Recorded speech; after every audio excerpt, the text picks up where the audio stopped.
నంద్యాల జిల్లా ఆత్మకూరు మండలం వెంకటాపురం గ్రామంలో వింత ఘటన చోటు చేసుకుంది. గ్రామంలోని ఉర్దూ స్కూల్ సమీపంలో ఉన్న వేప చెట్టుకు పాలు కారుతూ అందరినీ ఆశ్చర్యానికి గురిచేసింది.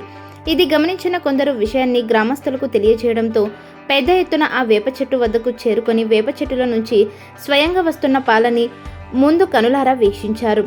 వేప చెట్టు అంటేనే అమ్మవారిగా భావించే పల్లెటూరి ప్రజలు ఇక ఆ వేప చెట్టుకు పూజలు చేయడం ప్రారంభించారు. ఇలా 24 గంటలు గడుస్తున్నా పాలు కారడం ఆగకపోవడంతో ఇది ముమ్మాటికి ఆ అమ్మవారి అనుగ్రహంగా భావించి పూజా కార్యక్రమాలను నిర్వహిస్తున్నారు.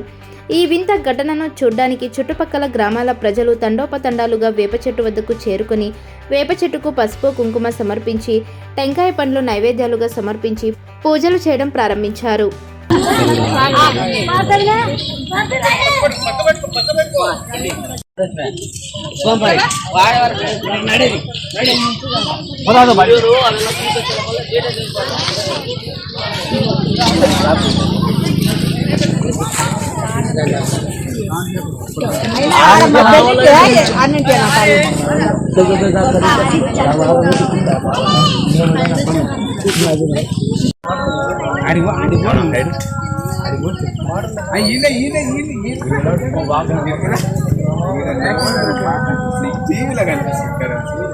ఇక్కడ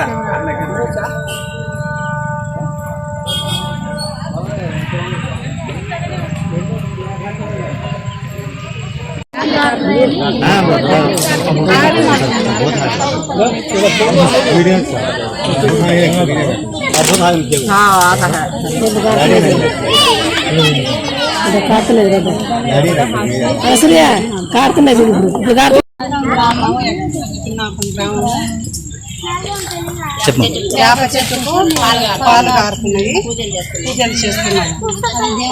దేవుని మహిమకు అనుకుంటున్నాను.